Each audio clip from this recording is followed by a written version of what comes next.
She was born in a jail cell and raised in a brothel, but a cowboy gave her words and hope. Before we begin, take a moment to comment your city. Where are you watching from today? And once the story is over, don't forget to rate it from 0 to 10. Enjoy the story. The sun dipped low over the Montana Territory, 1879.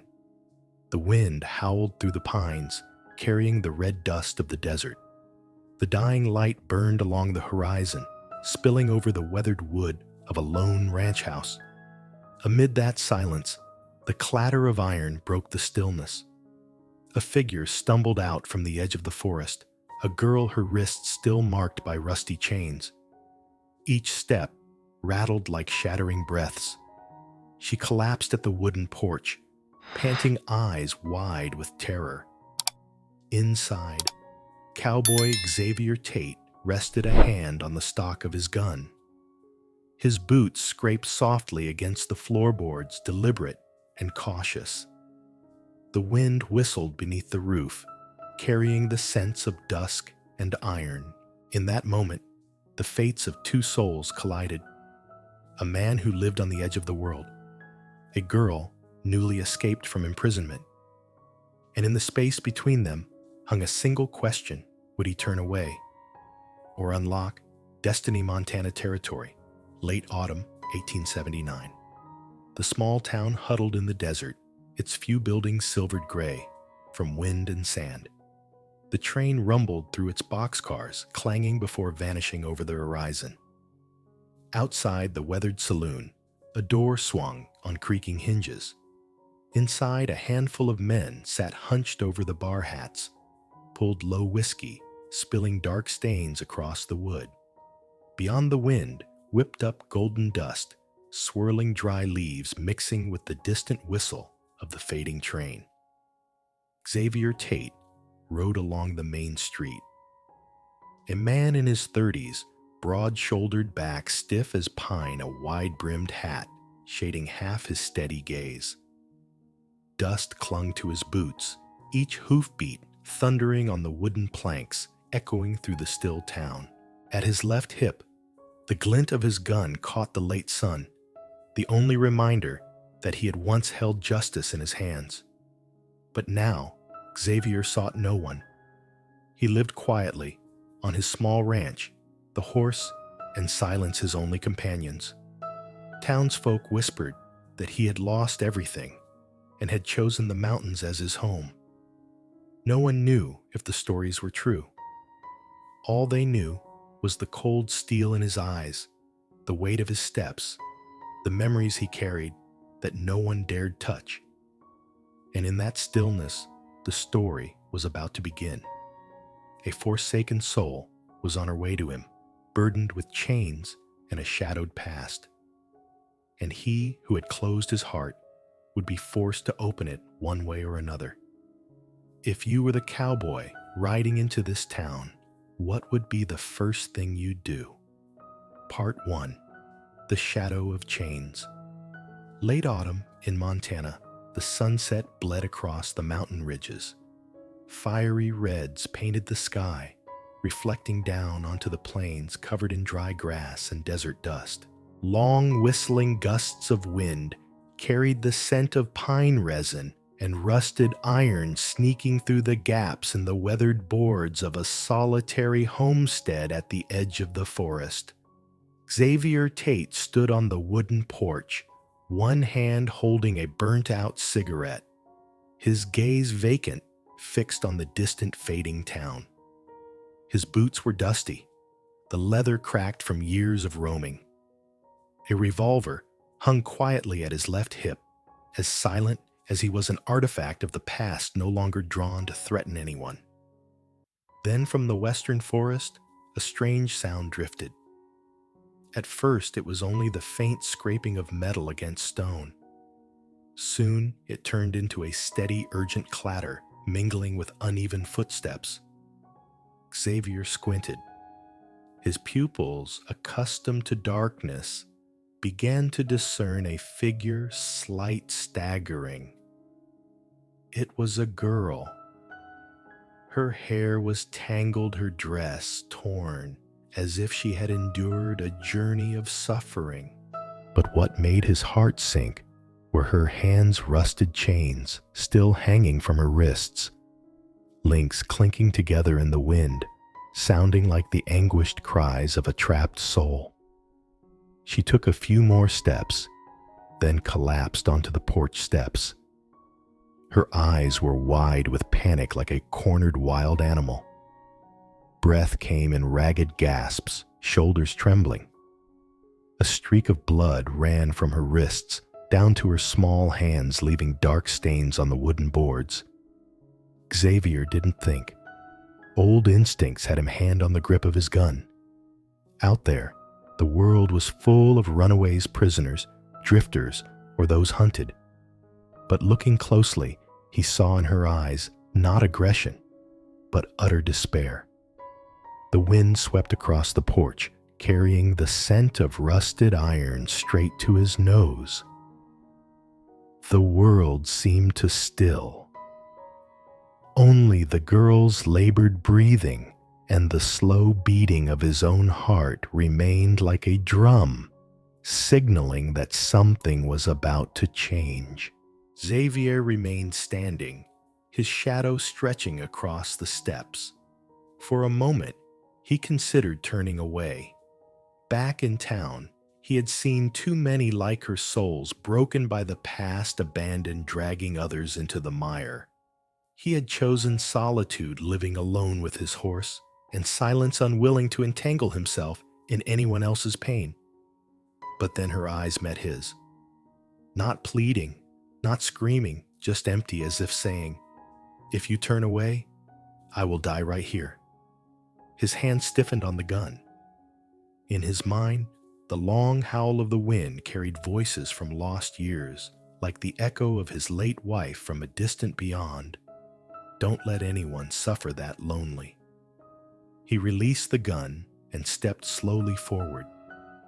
Each boot struck the wooden boards with a muted clack echoing across the wild expanse. When he reached her, he bent down careful, as if approaching a wounded wild horse.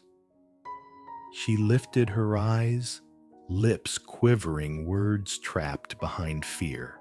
Only the loose chains scraped the floor with each tiny movement, each sound slicing at his heart. Xavier didn't ask her name or why she was here. He dropped to one knee, his calloused hand gently resting on her shoulder. The touch was light, but enough to make her trembling body still, as if she couldn't believe she was being seen as a person, not a prisoner.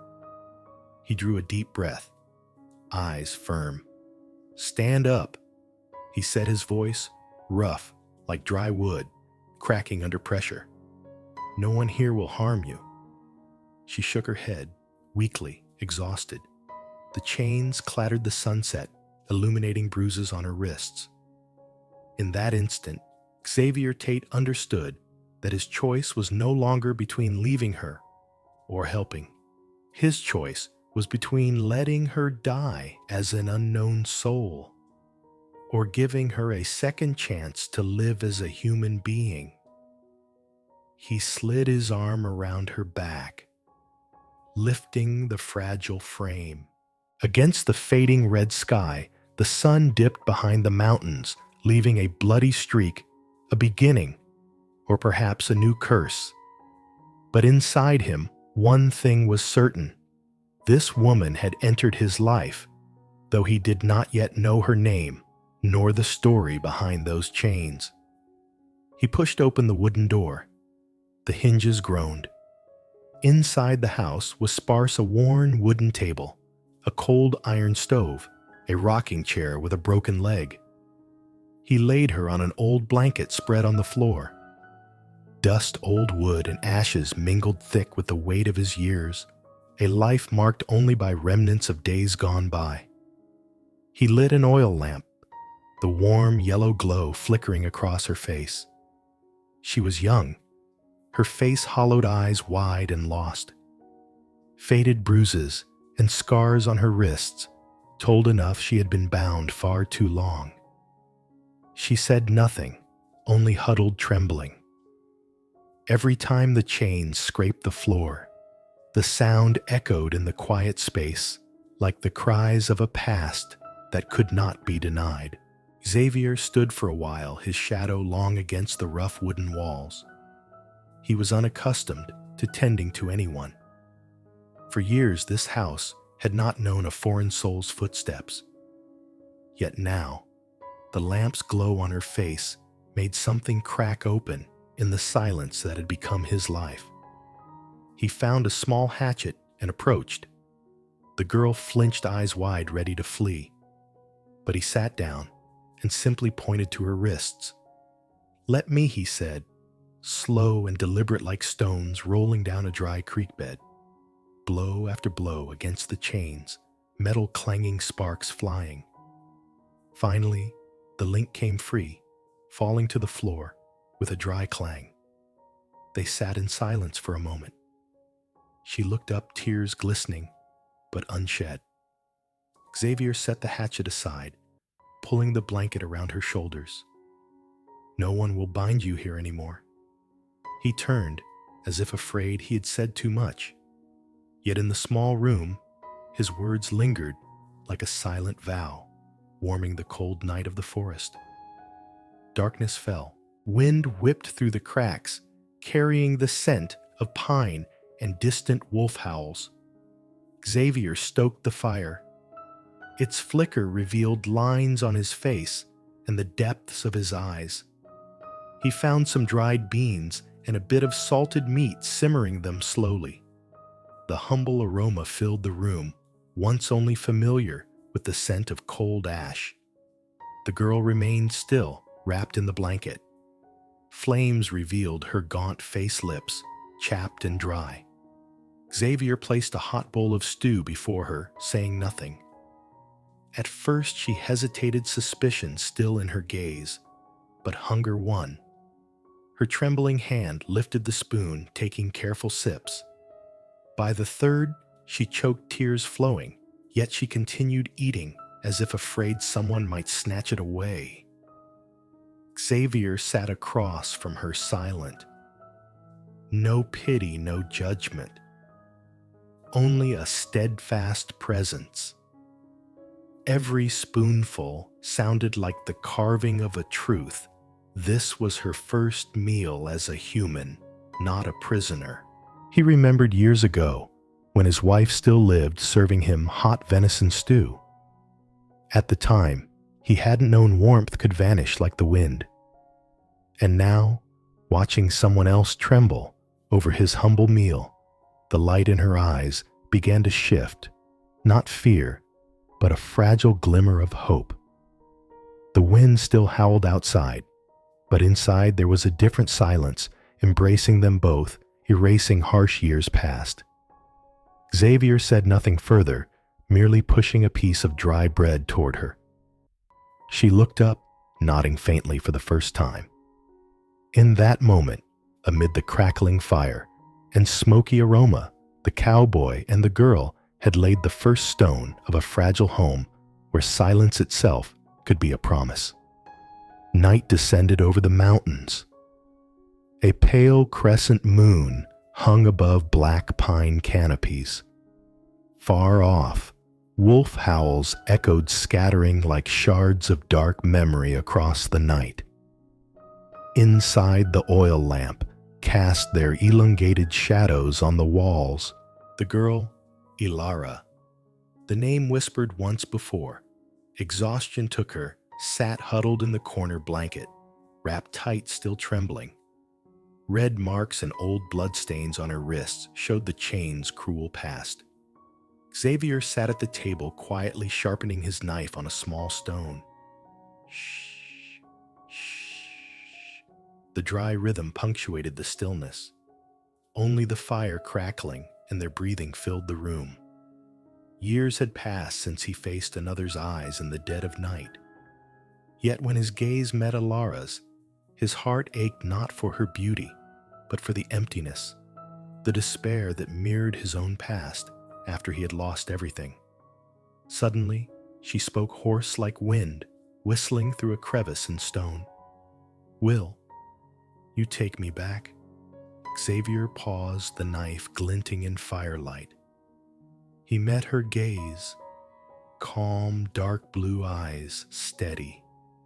After a long moment, he part two. The shattered chain. Dawn was approaching. The thin crescent moon still hung low, spilling light through the gaps in the worn roof of the old horse barn. Xavier opened the door, guiding Alara inside. Warm breaths from the horses formed white mist in the cold air.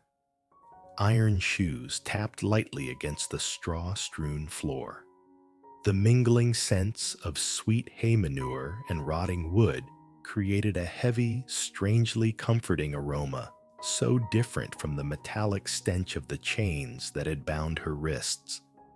Alara staggered as she followed him, eyes darting around with caution. She had never been anywhere so peaceful. Even the horses, large creatures that could crush her in an instant, looked at her with a calmness she had never seen in people. One chestnut horse stepped closer, sniffing the blanket draped over her shoulders, and she flinched. Xavier rested a hand on its mane and gently stroked. "Steady," he said, voice low and certain. And strangely, both horse and girl settled.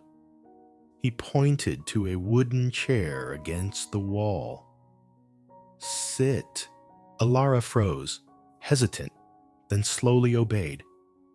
The chains scraped across the floor, with a clatter making the horses toss their heads nervously.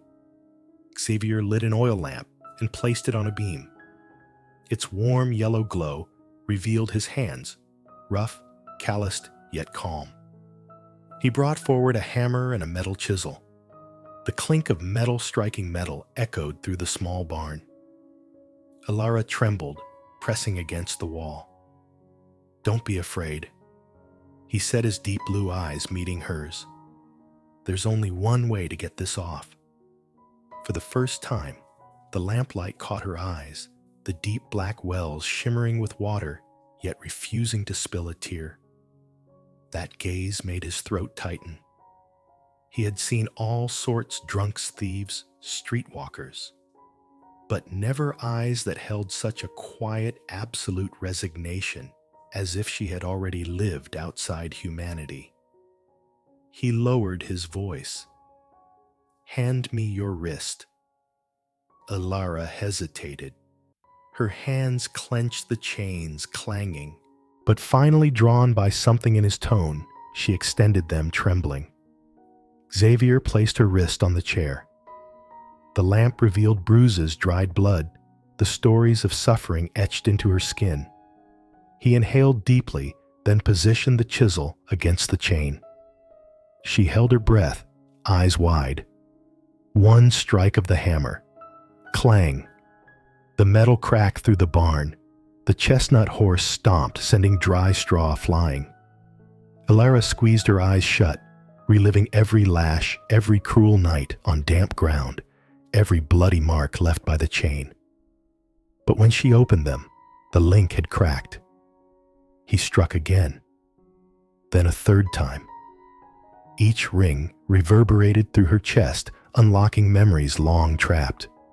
Years of bondage nights spent on cold floors, hands bleeding from restraint, all surged back. And with the final blow, the chain shattered. The sound was not loud, yet it echoed in her mind like a church bell tolling through the night. The iron fell to the floor, dusted with straw, lying still like a corpse. Her wrists shook, but left behind a strange, empty space where captivity had lived. Xavier said nothing. He gently touched the broken chain, wrapping a clean cloth around her wrist.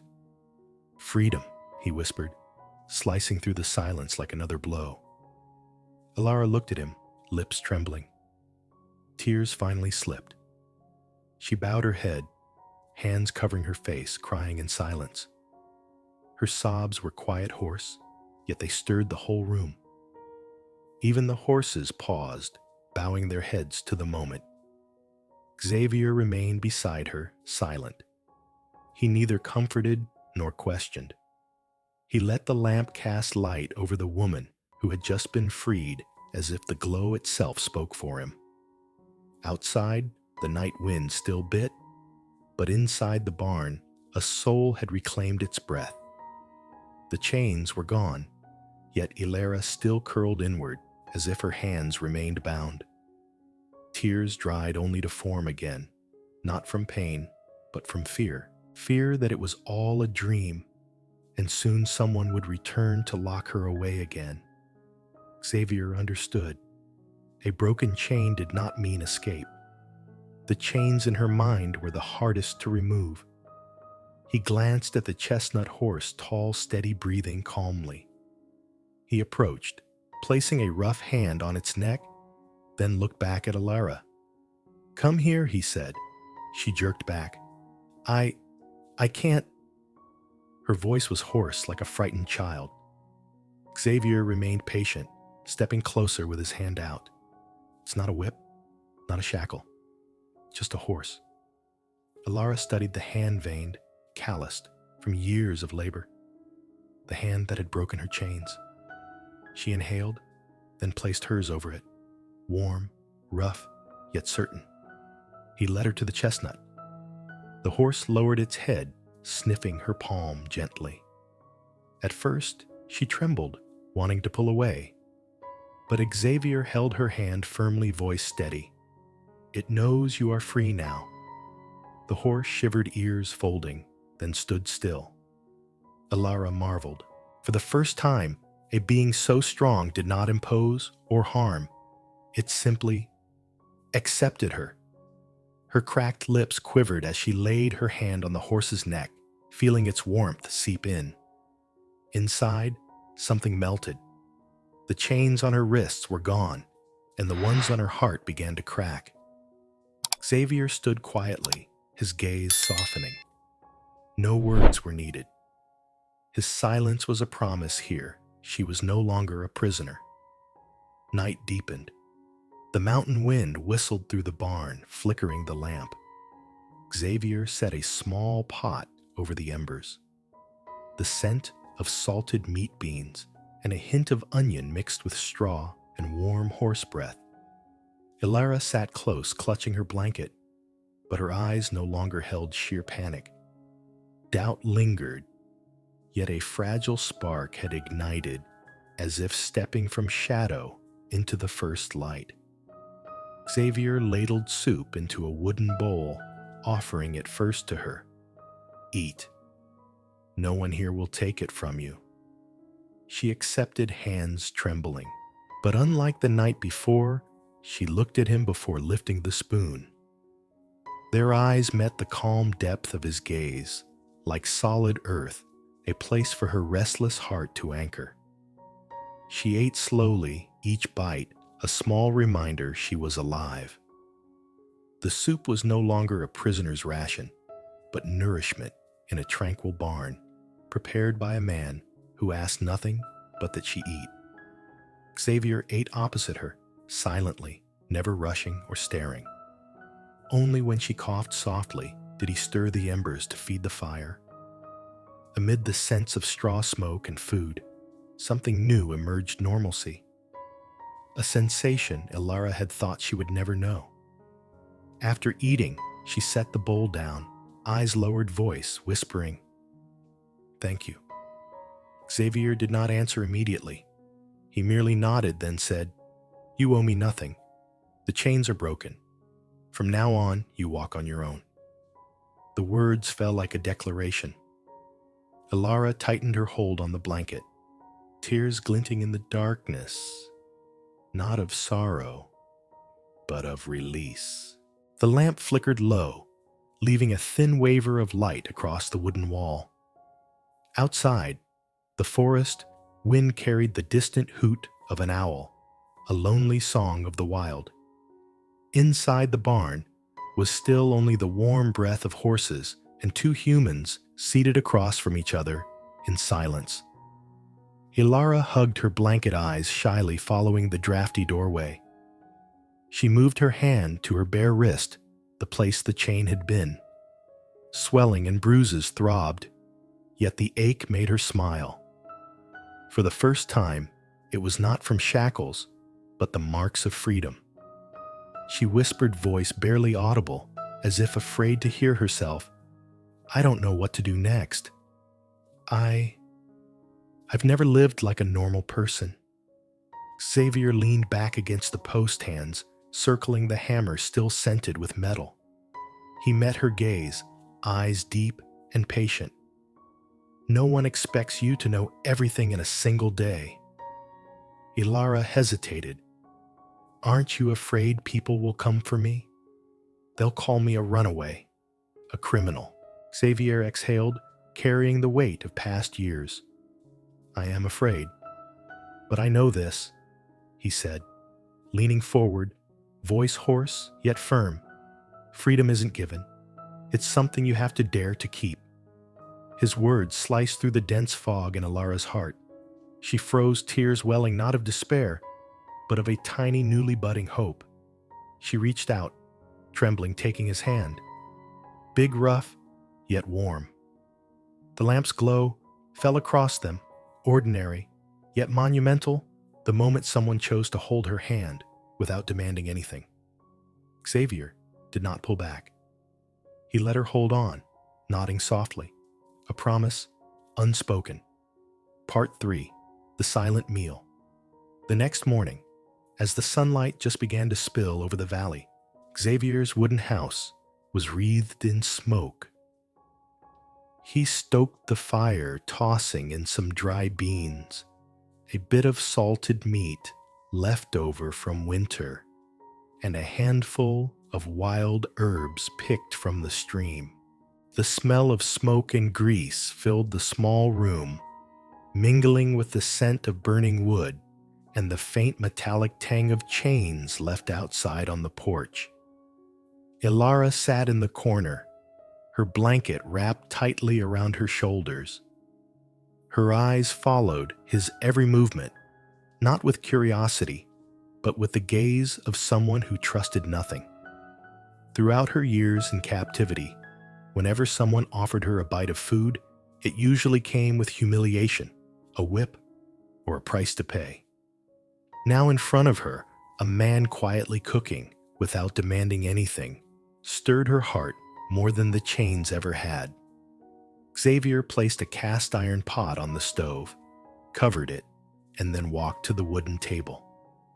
He pulled out a small knife and quietly sliced a hard piece of bread. Sunlight streamed through the window, highlighting the rough contours of his face, his deep blue eyes calm and steady. Ilara looked at his hands, large calloused fingers, moving slowly, as if slicing bread were some sacred ritual. A vague question formed in her mind. Why is he helping me? The kitchen smoke thickened. Xavier stood and stirred the soup, then ladled it into a wooden bowl.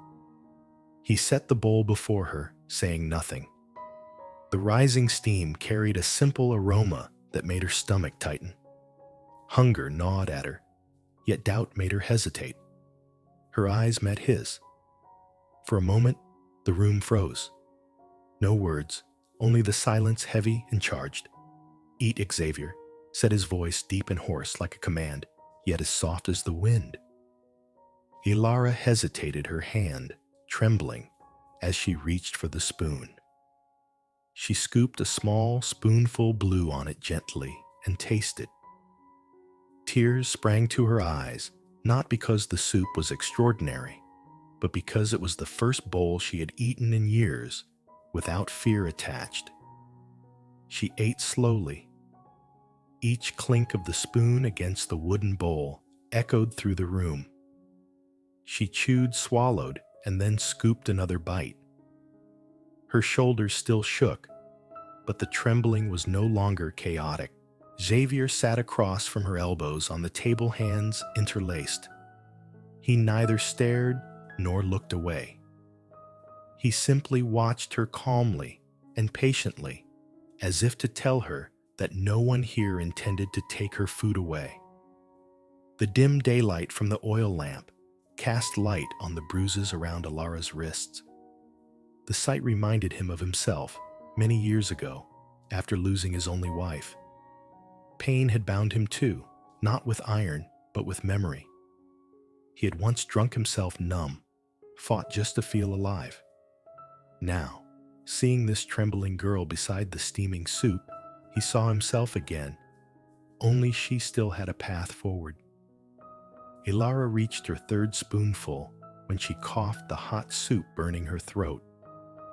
She quickly set the spoon down and raised her hand to cover her mouth, tears spilling uncontrollably. Xavier said nothing.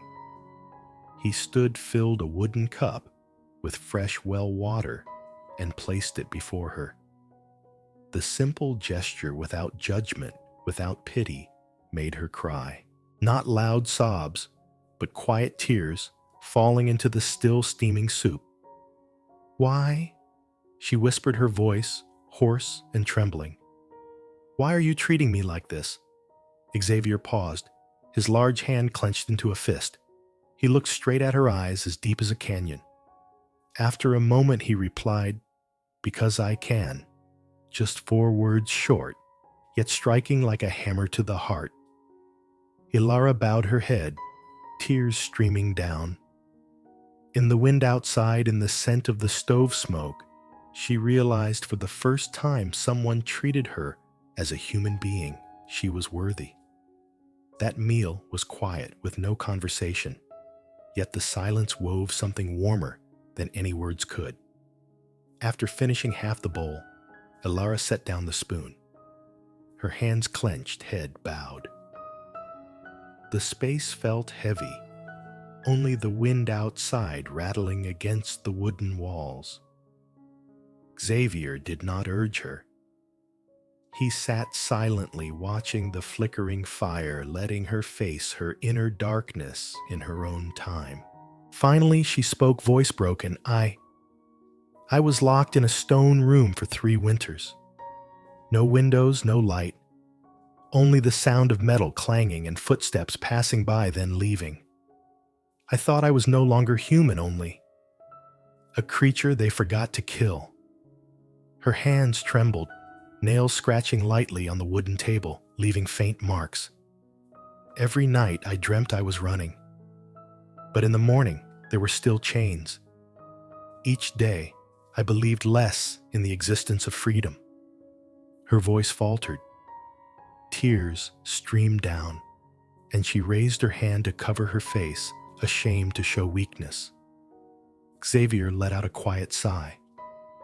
He did not offer empty words of comfort or ask further.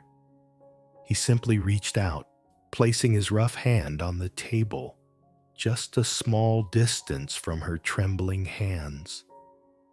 He did not touch, yet it was close enough for her to feel someone was present, ready to receive those memories.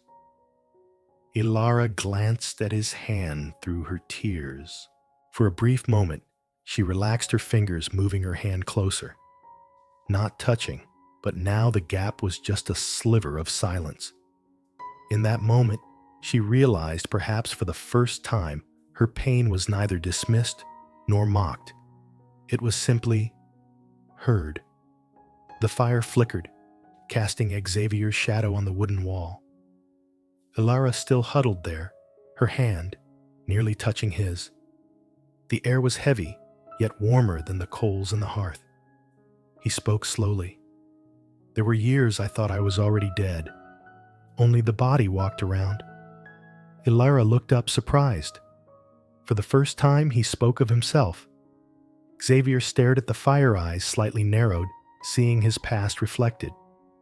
"The day I buried my wife, I stood by her grave for 3 days. No food, no water. The townsfolk said I'd gone mad. Perhaps they were right. From then on, I lived with nothing but my gun, my horse, and the darkness." He turned to meet Alara's eyes. "But you know, surviving is a way of defying the chains. The words hit her like a hammer. Tears fell again, but this time, not only from pain, but from the feeling of being truly understood. She whispered, "If I fall, would you abandon me?" Xavier was silent. He propped his elbows on the table, lowered his head, letting his hair shadow half his face. Then he lifted his head, voice hoarse. "I do not abandon those who dare to come to my porch with chains on their hands. People like that are worth keeping." Ilara was stunned. Her lips trembled, wanting to reply, but no words came. In the flickering light, that moment became a quiet mark in her memory, where a cowboy, through silence alone, offered a promise firmer than any words.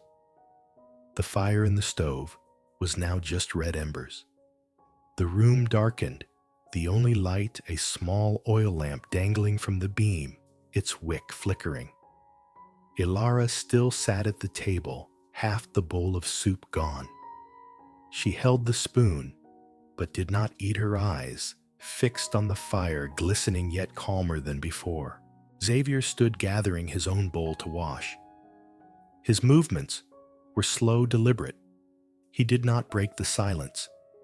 Only the sound of water flowing from the wooden tub ceramic, clinking lightly echoed, like the rhythm of ordinary life, the kind Ilara had never known.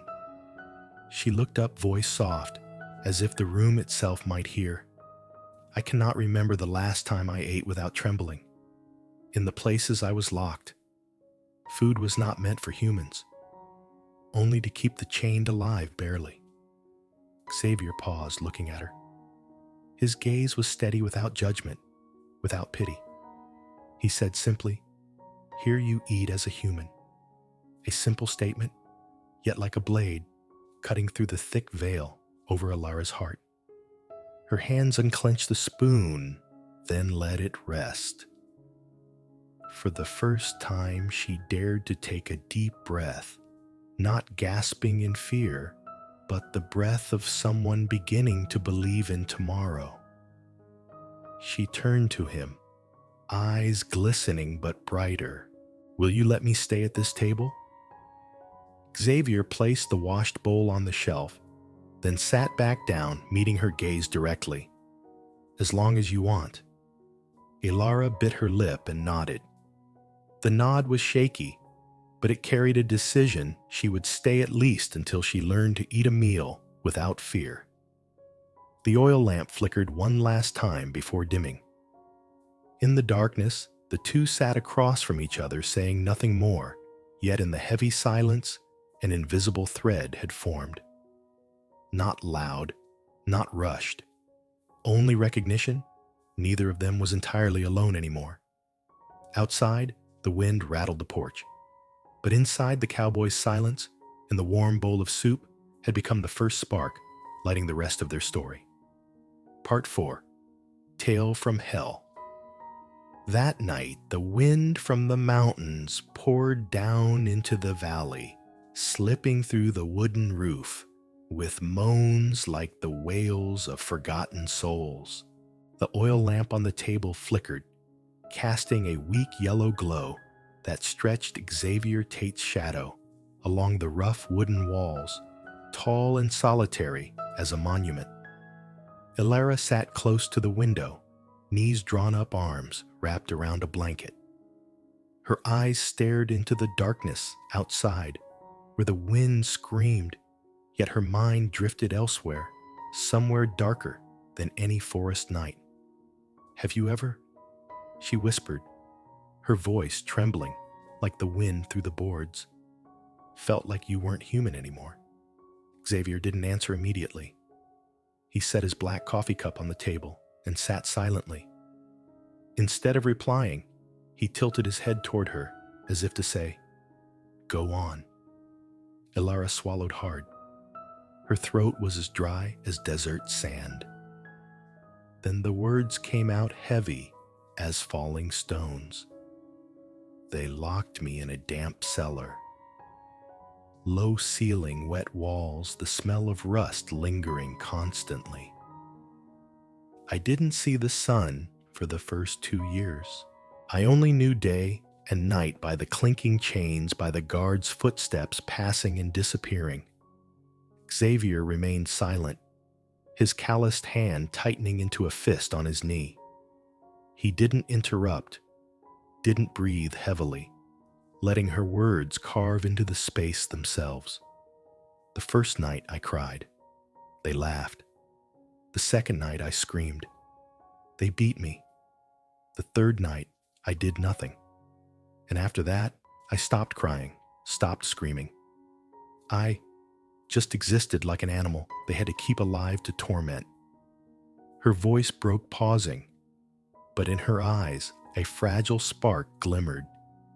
She was breaking her chains again, not with his hammer, but with her own words. The wind whistled through the roof, rattling the creaky door. Xavier stood, closed it firmly, then returned to his chair. He nodded slightly, deep blue eyes fixed on her continue. Ilara inhaled deeply, fingers clutching the blanket. The oil lamp lit her face, highlighting hollowed cheeks and trembling lips. They didn't just use chains to bind me. They used them to make me remember that I was nothing. Every time I was thirsty, I had to crawl to the bars begging like a dog. Every time I was tired, they made me stand to prove I could still endure. Tears sparkled in her eyes, her voice breaking. One time I collapsed from exhaustion. One of them poured a bucket of filthy water over me and laughed. I sat shivering in that puddle thinking, this must be the ultimate humiliation. But the next day, I realized I was wrong, because they always found a new way to remind me I am not human. Xavier's hands clenched so tightly that his knuckles turned white. The fire in his eyes flared, but he restrained it. He knew this was not the time to vent anger, but to let her tear through the memory herself. Ilara bit her lip until it bled. I once thought it would be better to die. But then one night, I looked through the bars and saw the moon, just a thin, fragile streak of light sneaking through a tiny crack. I told myself, if the moon can find a way in, maybe I can too. Tears streamed down her face as she said this. She buried her face in the table, shoulders shaking. Between sobs, only a whispered sentence remained etched into the space I lived, just to wait for the chains to break. Xavier slowly stood, walked around the table, and placed his heavy hand on her thin shoulder. His hand didn't pull, didn't press, just rested there like a solid stone she could lean on. In the long howl of the forest wind, that silence was justice not from a court, but from finally being recognized as human. The night wind shrieked through the wooden house, tilting the lamp as if to snuff it out. Ilara wiped her tears, inhaled deeply, and continued. I counted days by the drip from the pipe on the ceiling. Each drop was a knife. I scratched marks on the wall with a broken spoon, one mark for each surviving day. When my hands bled, I wiped them with my skirt, afraid they would laugh if they saw. She looked up at the trembling window frame voice, slowing. Not everyone was cruel. There was a washerwoman, bent-backed, passing by every afternoon. She didn't dare speak, just pressed a small piece of hard bread against the bars. I never got to say thank you. Once she tucked a faded blue ribbon into a scrap of cloth, pale as the evening sky. She whispered quietly, "Don't forget the colors beyond gray walls." I hid the ribbon in my collar, to remember I was still human. Xavier sat still, his broad hands frozen over the coffee cup veins taut. The lamp cast yellow light across his strong, tense jaw. Ilara bent down, revealing the worn seam in her collar. A pale blue ribbon peeked out, frayed tiny as a prayer. She placed it on the table under the oil lamp. On a stormy day, the rusted lock clicked like breaking bones. The guard drunk slumped in his chair. I crept forward, slipped the chains through a broken latch, tore my wrist further, but I knew I had to choose die in the cellar or die in the wind. I chose the wind. She smiled softly, a hoarse, fragile smile. I ran across the wet floorboards, hearing the iron on my chains strike the floor like funeral bells. I didn't look back. Out the door, the rain lashed my face, freezing to the bone. But the sky revealed a streak of moon behind the clouds. That was it. I held on to that light all the way through the forest. In the small house, the wind softened. Xavier reached slowly, bringing the ribbon closer to the lamp, his eyes darkening not from sorrow, but from a growing determination. He placed the ribbon in his calloused hand, giving a brief nod. You chose the wind. The rest, I will handle. Ilara looked at him, throat trembling. The silence between them was no longer empty. It had the silver blue of the ribbon and the damp smell of the rainy night she had survived. The wind whipped across the porch, rattling the old wooden sign. Xavier stood, walked toward the saddle rack. The scent of leather beef, tallow, and dust filled the air, familiar as his own breath. He checked the straps, ran his hand along the saddle's edge, then pulled a thick coat from the hook. The spurs clicked against the floor, a small but firm sound like a vow. Ilara watched, anxious. Where are you going? Nowhere, he answered, voice low. I'm locking the door again. Tomorrow, I'll fix the northern fence strangers try to get through there. And I'll leave coffee on the stove. Anyone who comes will talk to me outside in daylight. No one touches this door while you sit at my table. His words fell like a boulder stopping a raging stream. Xavier took a hammer and nails, reinforcing a horizontal plank across the frame. Each thump, clunk, clunk, clunk, echoed through the house, adding strength to the room. He turned back, pulled up a chair, sat opposite her.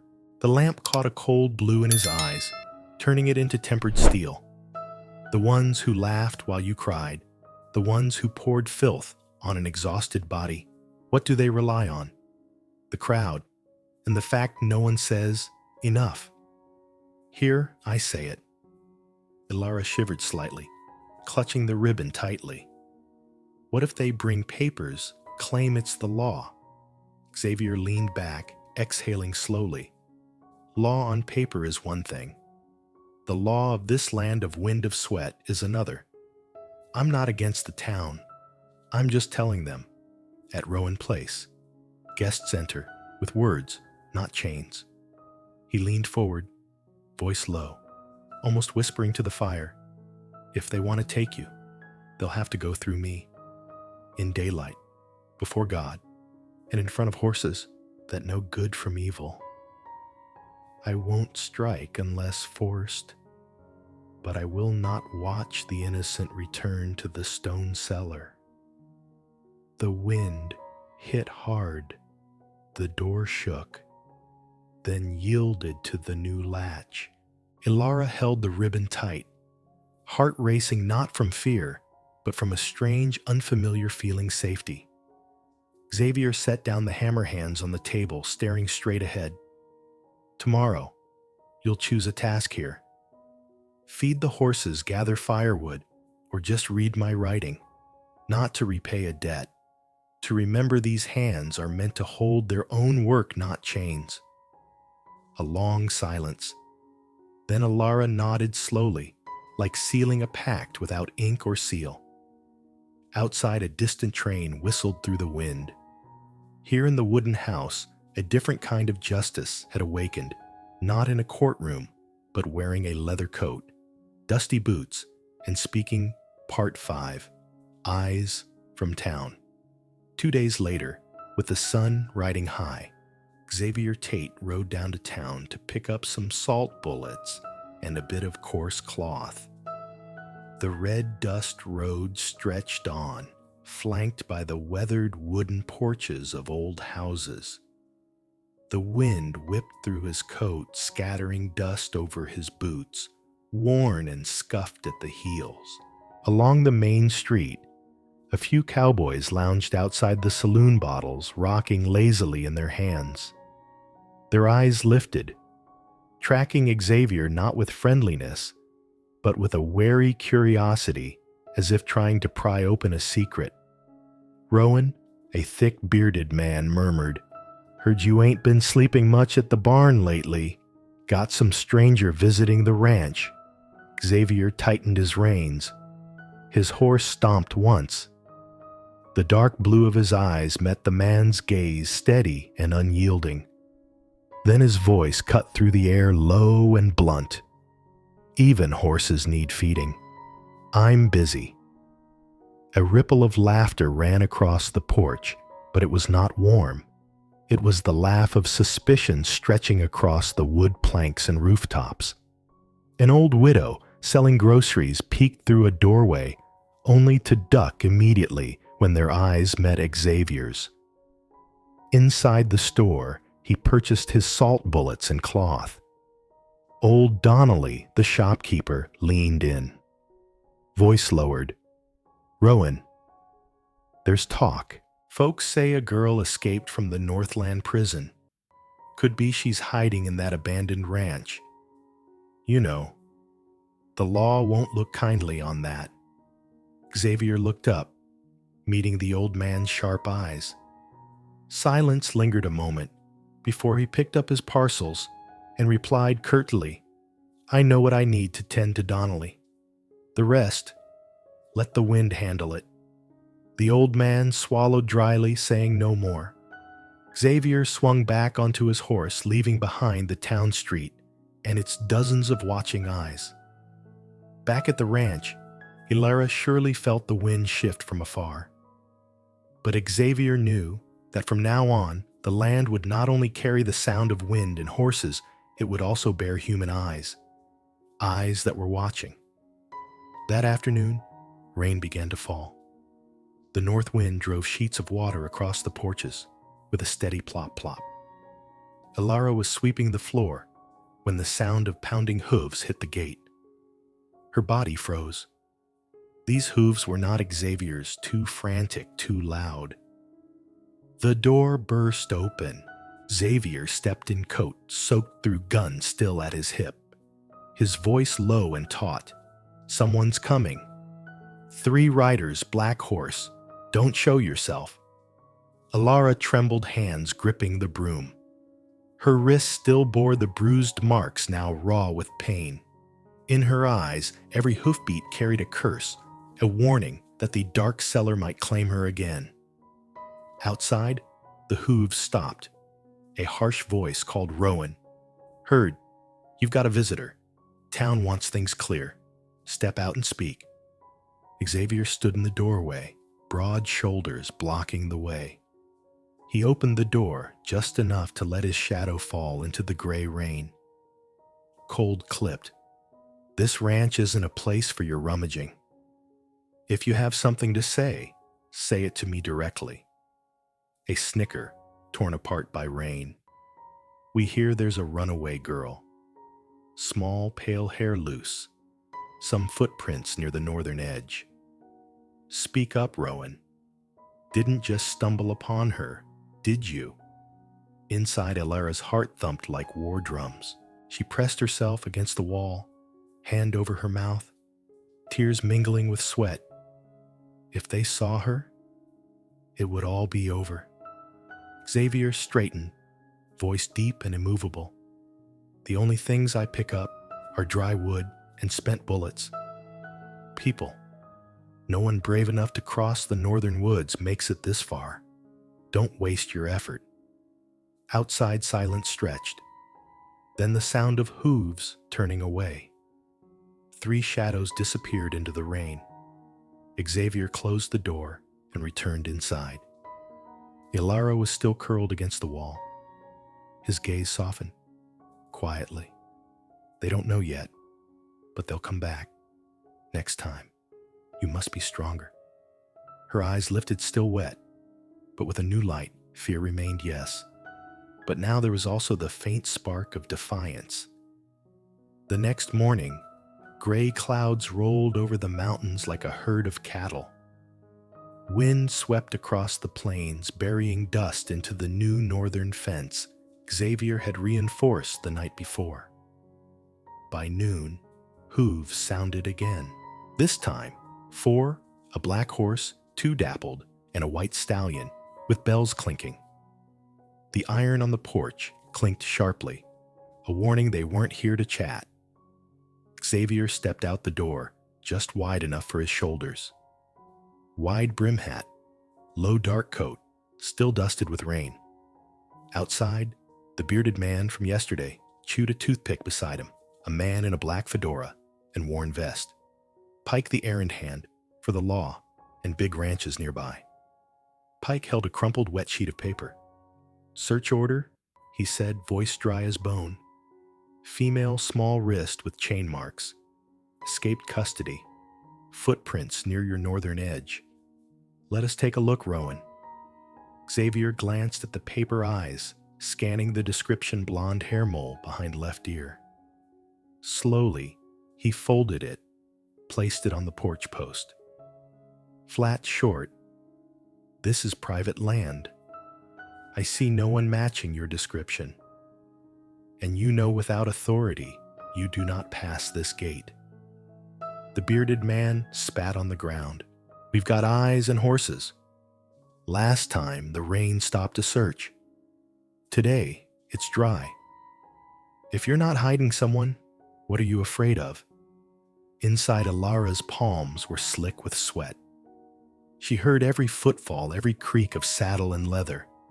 Her body felt like salt dissolving in water. But at the door, Xavier's voice dropped like a boulder.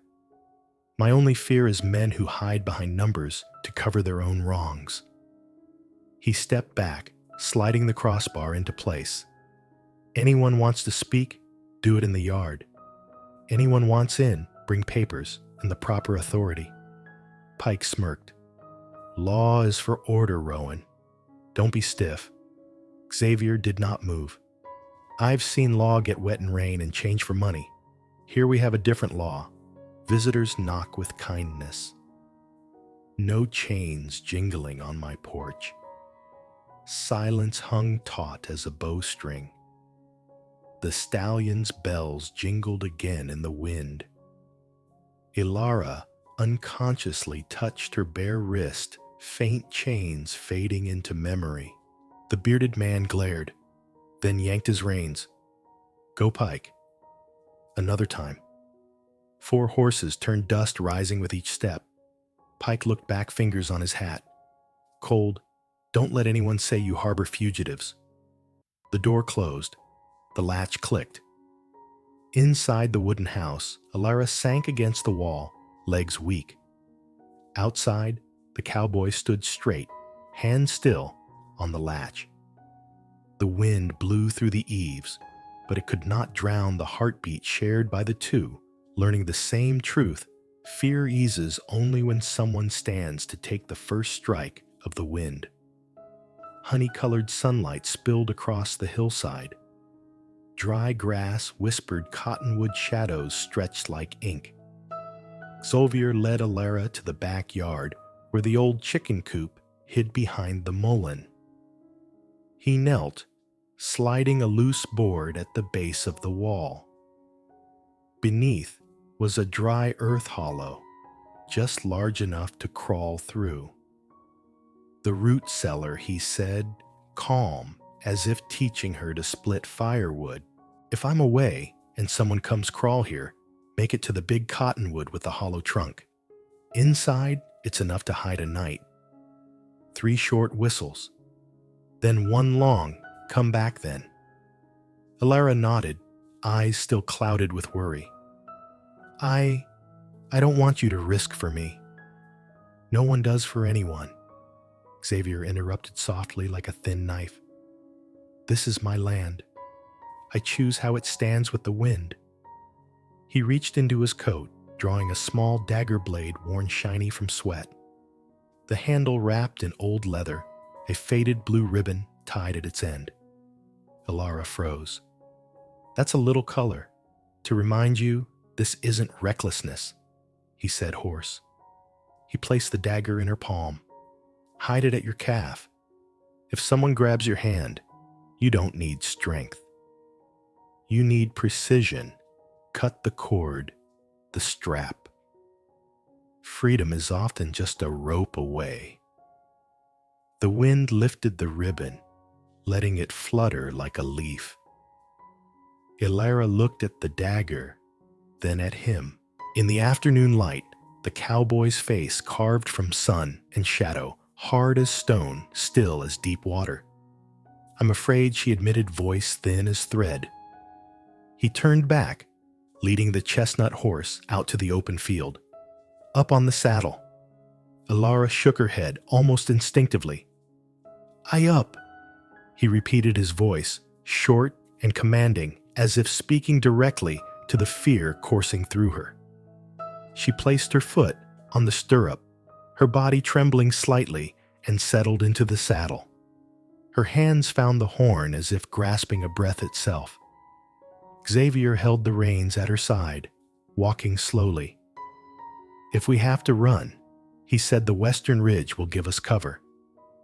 Don't stick to the trail. Keep your eyes on the open, not the frightening." The sun kissed the edge of the mountains. Their shadows, one on horseback, stretched long like two threads woven together. On Alara's calf, the small knife rested quietly, cold, yet warm. On her wrist, an old mark had dried, but beneath the skin, something was budding, a new habit of freedom. When they returned to the porch, Xavier paused, placing a hand lightly on her shoulder, just for a moment, enough to say without words, "If the wind comes, I'll stand with you." Alara nodded.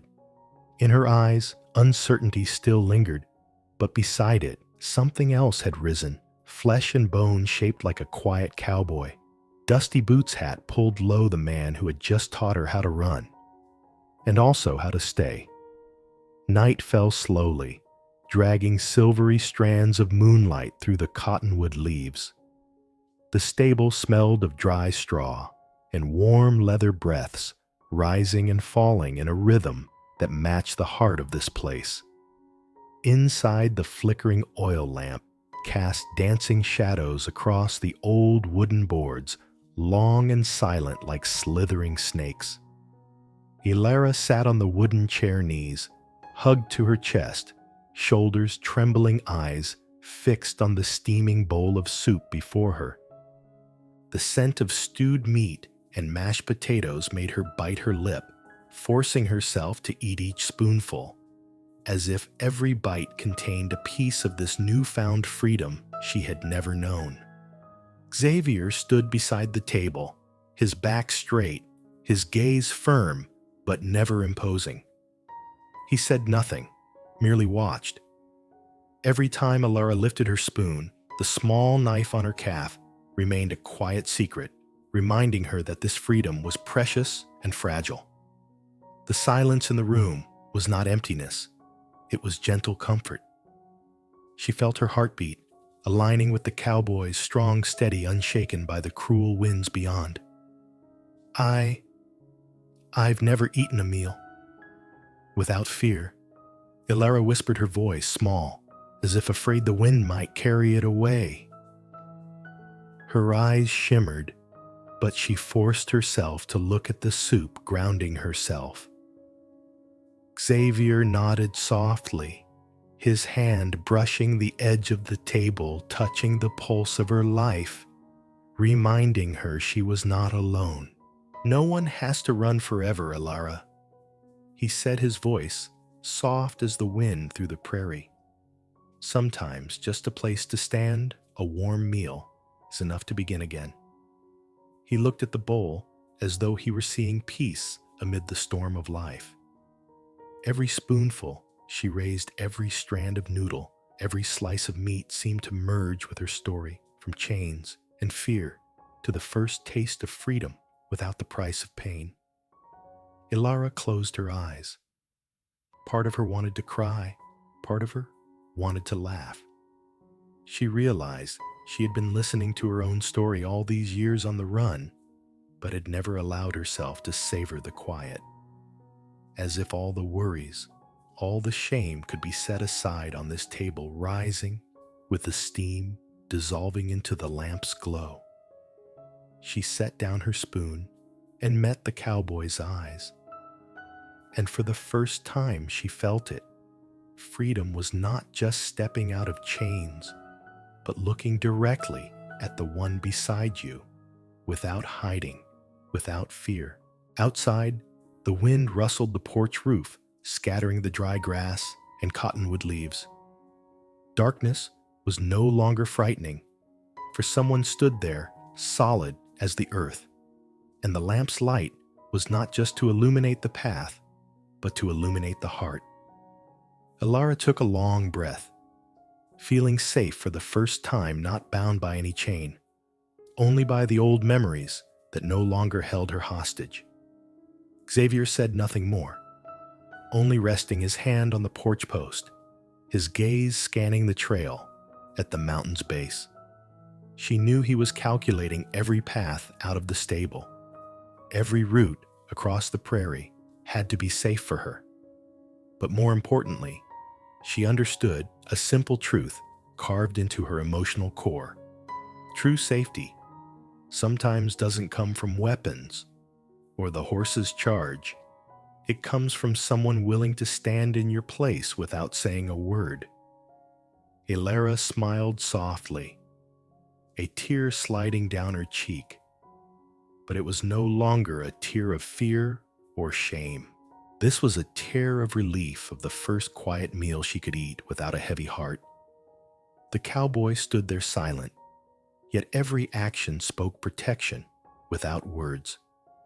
In this moment, amid the soft amber light, the smell of straw, the horse's presence, and the night wind, Ilara knew she had stepped through the darkness and for the first time seen the light within herself. Part 6. The protective hand. The sunset painted the wooden porch in deep reds, stretching across the cracked dirt roads of the ranch. The dry wind swept through the fields, carrying dust and the scent of scorched grass. The whistling wind through the old wooden planks of the stable sounded like the heavy breathing of the prairie itself, creating a tense silence. Outside the door, Ilara stood, frozen, her body trembling, eyes fixed on the people approaching from town, carrying curiosity, a hint of prejudice, and ill intentions. Her hands clutched the layers of mud-stained fabric, her heart pounding as if it might burst from her chest. Xavier stepped forward, his tall shadow cast long and wide, broad shoulders, cloaked in dust-stained boots. His wide-brimmed hat tilted to shade half of his face. His hand rested firmly on the rifle, not to shoot, but as a silent warning. Anyone who steps near her with ill intent will pay the price.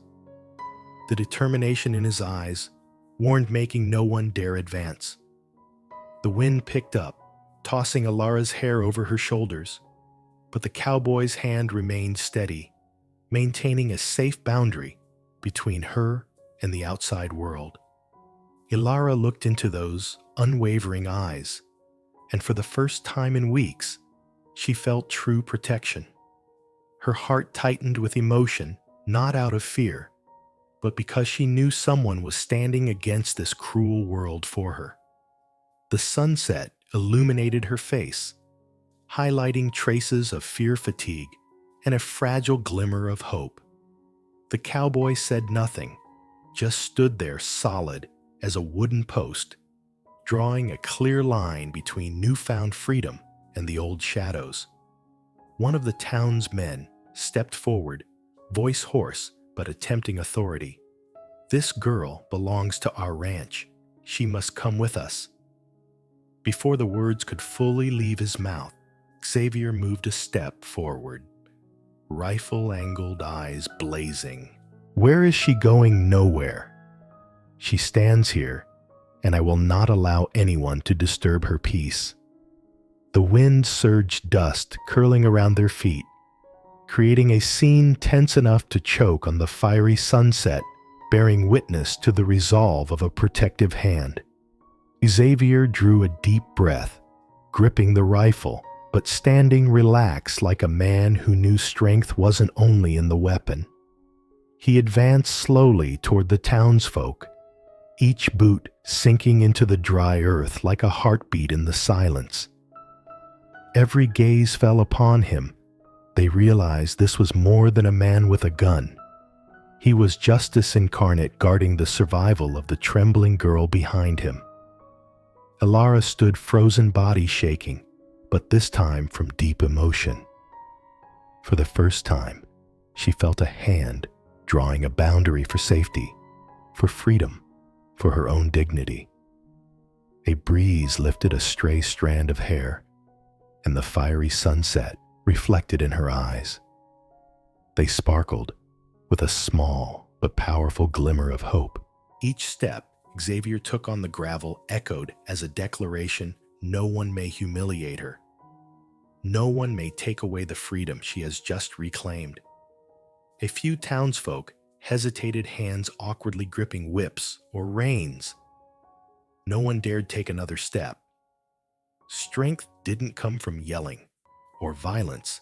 It came from the cowboy's iron resolve, his presence steady as desert rock. Alara realized that in this harsh world, sometimes just one hand daring to stand up could change fate. Xavier's eyes burned as he stared at each of them, fierce, fair, unyielding. She belongs to herself. Anyone who tries will pay in conscience and honor. Every sound seemed to pause, only the whistling wind through the grass, Ilara's heartbeat, and the steady steps of the cowboy emphasized the final boundary between darkness and the light of freedom. Alara drew a long breath, eyes misted, but not from fear. For the first time, she felt absolute safety, believing that a hand would stand to shield her. Not just protection, but a symbol of justice, steadfastness, and compassion, the kind of light only a Western cowboy could bring to a barren desert. The fiery dusk gradually faded to soft purple, yet the air in front of the wooden door remained thick with tension. The townsfolk edged closer, eyes filled with curiosity and suspicion. A tall man, whip in hand, stepped forward, trying to assert dominance. "This girl can't live here alone. We need to know she's safe." Xavier didn't respond immediately, standing firm like a stone pillar in the wind. His hand tightened on the rifle, eyes blazing resolute and uncompromising. Everyone sensed the boundary clearly. Anyone crossing it would pay the price. A dry gust lifted dust around the townsfolk's feet like a warning. Alara stood behind him, trembling, yet feeling warmth in her chest for the first time after weeks of fear and hurt. She realized that Xavier's presence wasn't just protection. It was a declaration. No one may touch me here. A silent moment stretched on, only the wind whistling through the porch and the steady breathing of horses in the stable. The townsfolk gradually realized they could not surpass this gaze and firmness. They stepped back slowly, eyes full of hesitation. When they turned away, Alara looked at the cowboy, relief washing over her, yet her heart still raced, knowing the world outside remained dangerous. Night fell, the fiery glow fading to pink streaks in the high sky. The cowboy approached Alara, voice low but steady. No one will harm you. Not today. Not ever. Alara met those steadfast eyes, tears threatening to fall. Safety and fear mingled in her heart. Thank you, she whispered, voice trembling, yet conveying profound gratitude. Xavier nodded silently, letting action prove the promise. His hand drew a protective arc around Alara, forming an invisible boundary between her and the cruel world beyond. A strong gust blew swirling red dust across the porch. The lanterns flickered in the stable, illuminating Alara's face. She felt a gentle warmth spread through her. This wasn't just protection. It was a signal of justice, compassion, and the resolute action of a Western cowboy. Xavier tipped his hat-brushed hair from his face, standing still, yet authority radiated around him. Alara realized not everything in this world was cruel. One determined hand, one unwavering heart, could alter fate, shielding a wounded soul from the hell of life. Darkness fully descended, leaving only lantern light from the porch. A townsman glanced back one last time, eyes wary. Xavier stepped forward, hand on the rifle gaze burning with iron determination. Anyone dares touch her, know that I will not overlook it. His voice deep echoing across the empty prairie. Alara stood beside him, watching these eyes, fierce yet protective. For the first time in her life, she realized someone was willing to stake their life and honor to safeguard hers. Fear slowly dissolved, replaced by a strange sense of safety and a fragile yet certain belief the world was not entirely cruel. Finally, the townsfolk retreated, no longer daring to challenge him. The wind swept away the remaining red dust and tension. Alara inhaled deeply, eyes glistening, not from fear, but because she had found the protective hand, the light in a vast desert, where only one cowboy dared to stand for justice and freedom for a wounded soul. In silence, Xavier remained eyes toward the horizon, back straight shoulders, broad, a steadfast symbol of the Wild West. Alara knew from now on she would never walk alone. That fierce gaze had become an unshakable shield, guarding her from all remaining shadows. Part 7. The First Day of Freedom. The sun crept over the distant mountain range, casting a soft, pale golden blanket across the prairie. Dew still clung to the long blades of grass, and the faint chirping of birds blended with the whisper of the wind through the dry grass, creating a rare, peaceful melody. Alara stood before the horse corral, a pitchfork of hay in her hands, her eyes wide with wonder. For the first time in her life, she was free, truly free, and feeling a world without chains or fear. Xavier stood beside her, broad-shouldered, his gaze fixed on the horizon, yet his hands occasionally lifted to check the corral, an instinctive habit of a protector who never strayed. No words were needed. His presence alone made Alara feel safe. She bent down to pick up a handful of hay, her hands trembling with excitement, but a small smile began to appear on her lips. It wasn't brilliant, but it was enough to illuminate a long, dark day that had haunted her mind. The sound of hooves echoed as Xavier led his horse to inspect the corral. Alara began feeding the horses, placing handfuls of hay into their waiting mouths. She listened to their chewing and steady breathing, sensing life flowing through each exhale as if the prairie itself was breathing new life into her. For the first time, she realized freedom wasn't just the absence of chains. It was the chance to savor the simple moments, the light, the scent of grass, the rhythm of living beings all around her. Xavier stepped closer, saying nothing, simply nodding a quiet reminder. Enjoy today. Everything is all right. Alara's smile grew fragile, yet full of hope. She knew challenges lay ahead, but for today, she was allowed to live and to smile. She wandered around the corral, fingers brushing the worn wooden planks, feeling their cool texture. She paused, took a deep breath, and looked out over the grasslands stretching into the sunrise. Her steps on the hard ground echoed, yet there were no old chains clanking. No fear, only the sound of freedom. From a distance, Xavier watched her smile as one of the horses lifted its head to sniff her hand, as if recognizing that this human had finally been given a chance to truly live. Western cowboys didn't often speak much, but today his actions spoke louder than words. He had protected her, and he would not leave her alone in these first tentative steps toward the light. Alara turned to meet Xavier's gaze, and for the first time, she did not feel alone.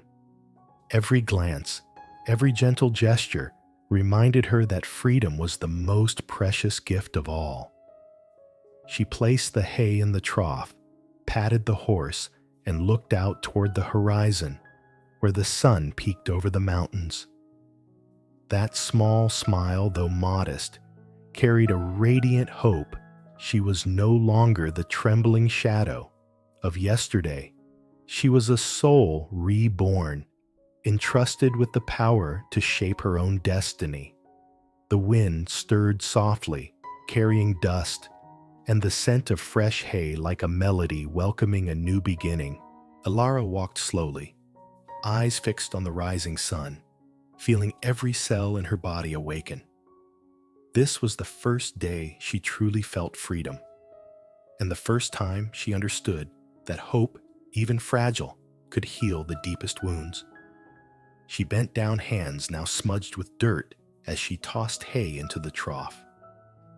Each shovel, each bundle placed carefully connected her to this vast land in a way she had never known. Before, her hands had only trembled, bound by fear and chains. Today, those same hands were creating life-nurturing creatures she never imagined she could touch. The late afternoon sun filtered through the trees, highlighting the strands of her messy hair that glimmered like the golden grass. Xavier watched from the edge of the corral, silent, yet his sharp gaze softened with understanding. He knew this moment wasn't just a daily chore. It was the first time Alara realized she could take control of her life. The horse lifted its head to sniff her hand, a soft nicker greeting her, and she laughed. Her laughter rang across the open prairie, breaking the heavy silence of days once chained. Every step, every gesture radiated rebirth. Hope seeped into every corner of her soul. She understood that freedom wasn't merely the removal of chains.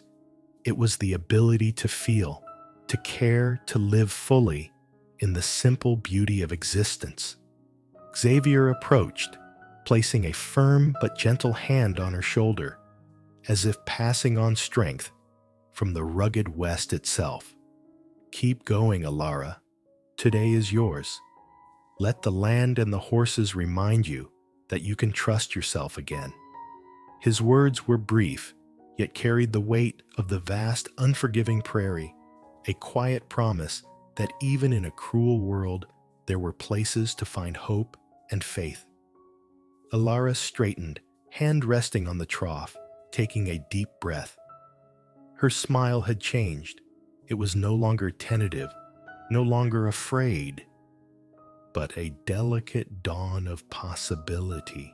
She looked at the horse chewing hay, then back at Xavier, eyes shining with gratitude. "Thank you," she whispered, voice trembling, yet full of emotion. For the first time, she could speak gratitude without fear, without the weight of punishment or captivity. These words opened a door within her, letting the magic of freedom fill every long-neglected corner of her heart. Xavier nodded, gazed still on the wide prairie. You don't need to say anything. Just live, that's all that matters. The wind swept across the grass, carrying the scent of dry hay, earthy soil, and new sunlight. Ilara felt a sensation she had never known. She belonged here. She belonged to herself. And finally, she had the right to choose her own path in the vast world beyond. Each step she took on the hard earth echoed like a drumbeat of rebirth. That small smile, modest yet powerful, lit a soul long shadowed by chains. For the first time in her life, she was no longer someone forced, abandoned, or broken. She was herself, strong enough to embrace light freedom and hope. Standing on a small rise before the corral, back straight, golden light catching her tangled hair, the wind lifting strands across her face, Ilara breathed deeply, feeling the pulse of the prairie. Dust swirled in the wind, yet now it no longer bound her. It danced around her, welcoming a life reborn. Xavier remained silent, watching his gaze both stern and gentle, knowing Ilara had found strength within herself.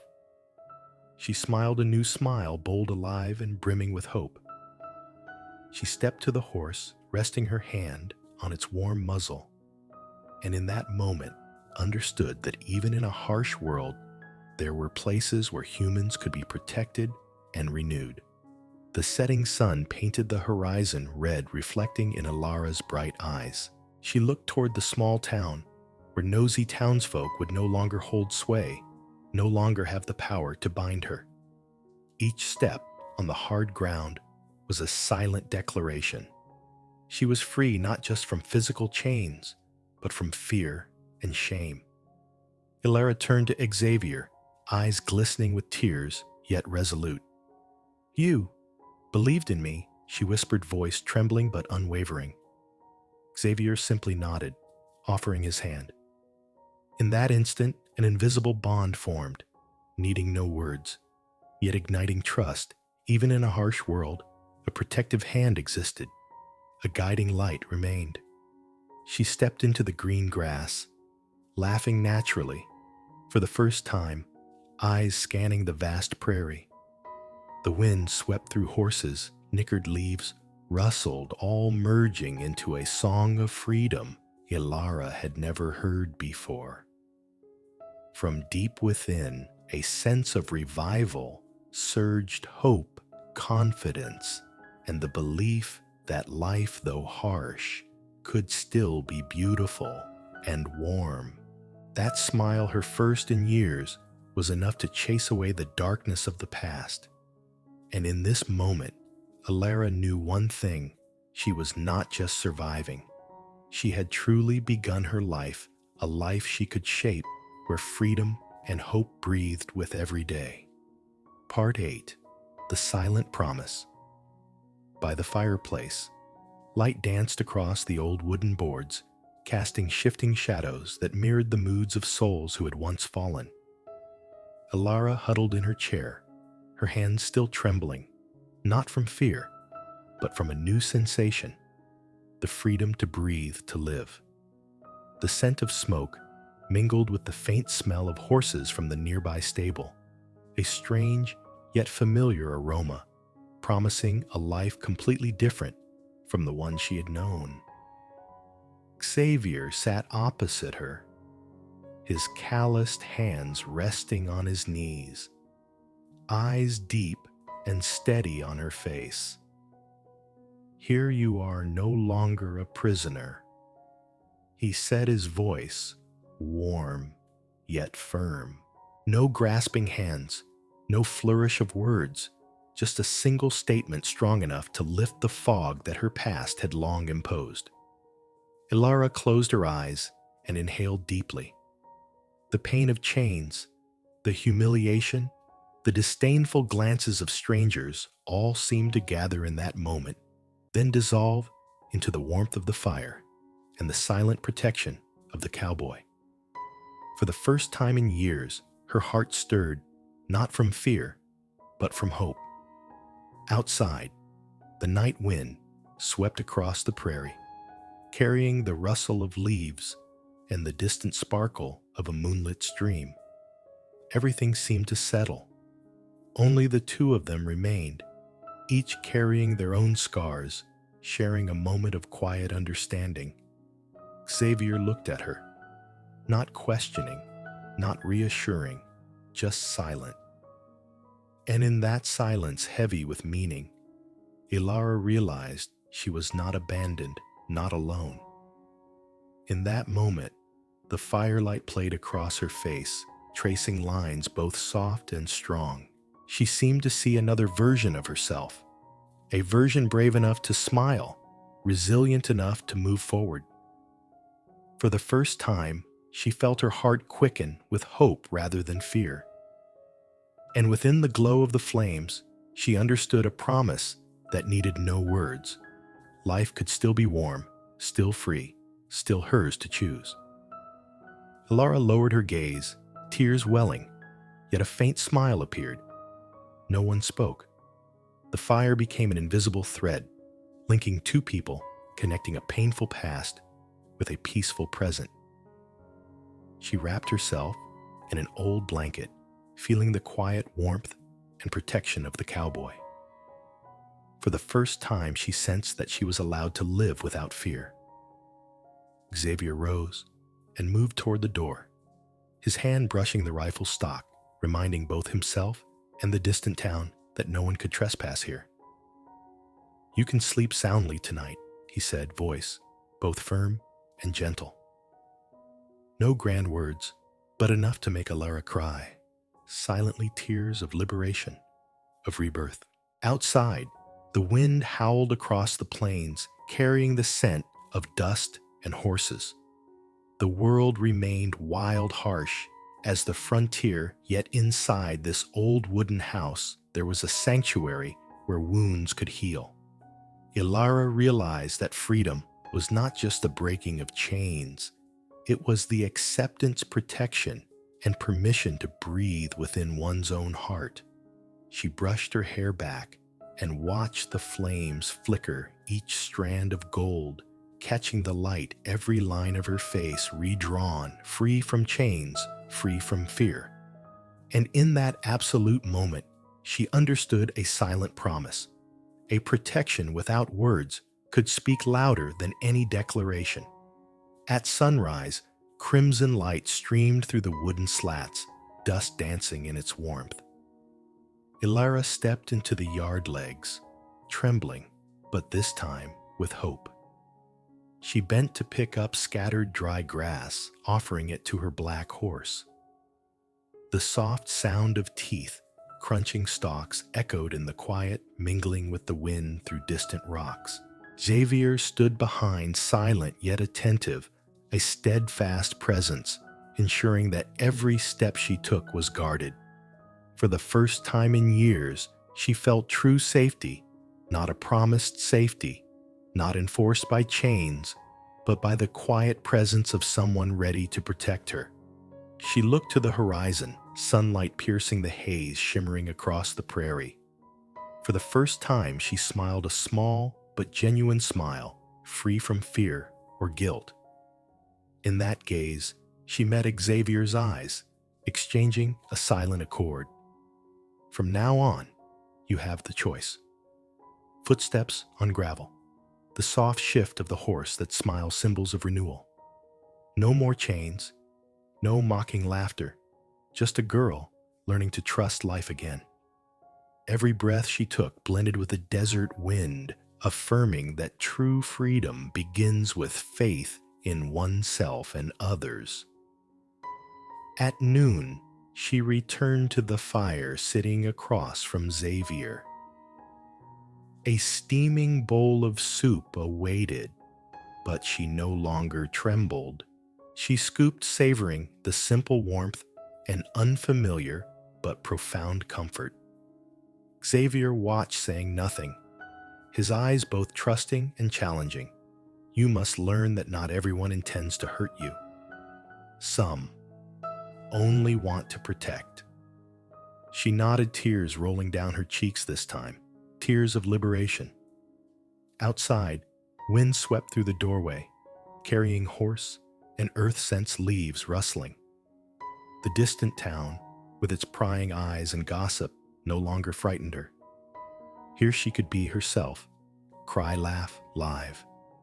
The fire reflected in her eyes, sparkling like a jewel long buried in darkness. In the shared silence between them, a seed of trust grew.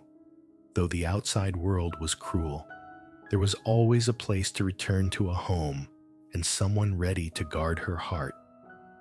Ilara set down her bowl, inhaled deeply, and smiled. For the first time, she felt a simple yet complete happiness, born from silence, from an unspoken promise from the cowboy's invisible, steadfast protection.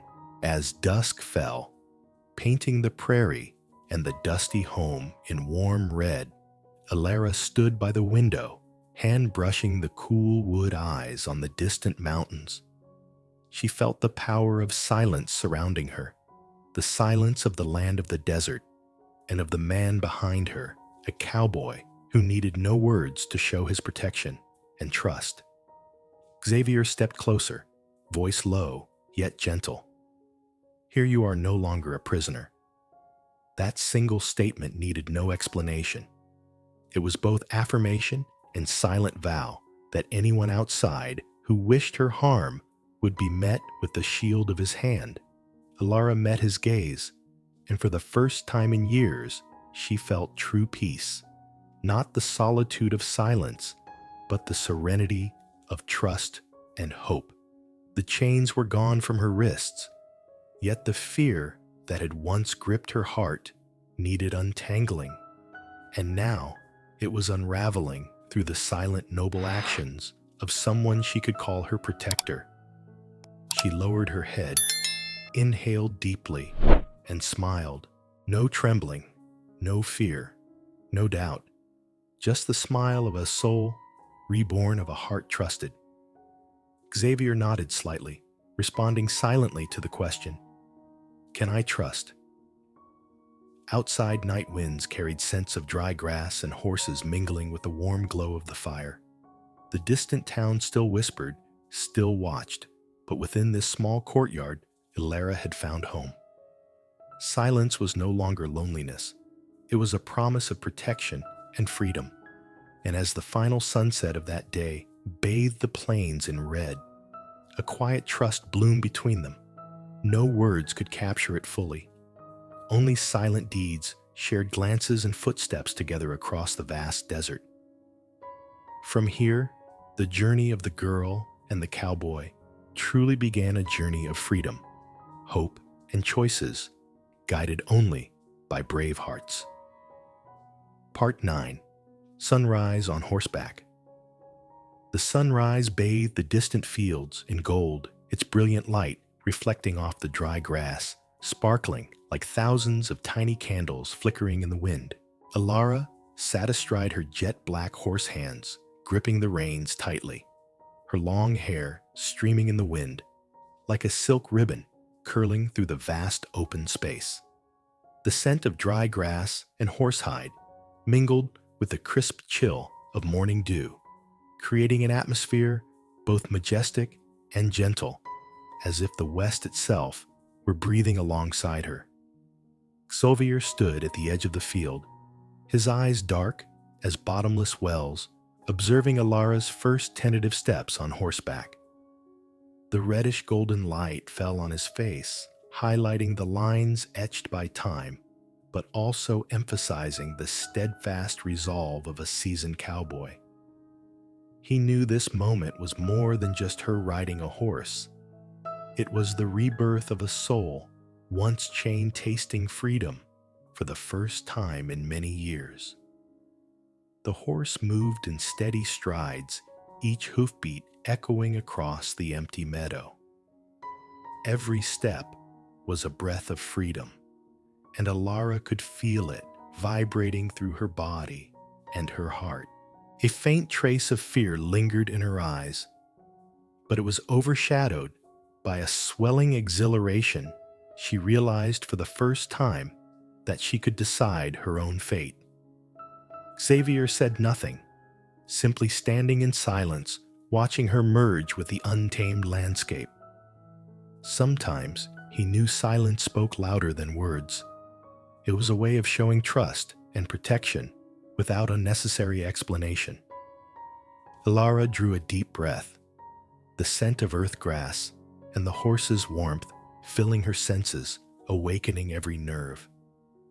Her gaze locked onto the horizon, where the reddish golden light spread endlessly, and the feeling of freedom coursed from her chest down to her hands gripping the reins. For the first time in years, she felt part of this wild west, not chained, not restrained, just her, the wind and the horse, as an extension of her liberty.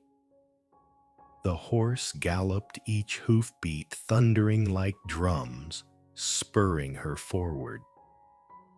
Alara relaxed her grip, letting the reins slacken, allowing herself to feel the speed, the wind brushing her face, the scent of earth and grass assaulting her senses. Her hair streamed behind her, brushing her shoulders, whispering that all chains had dissolved. Xavier rode behind her, observing closely. He saw the smile blooming across her face, not just beautiful, but victorious, a sign of rebirth.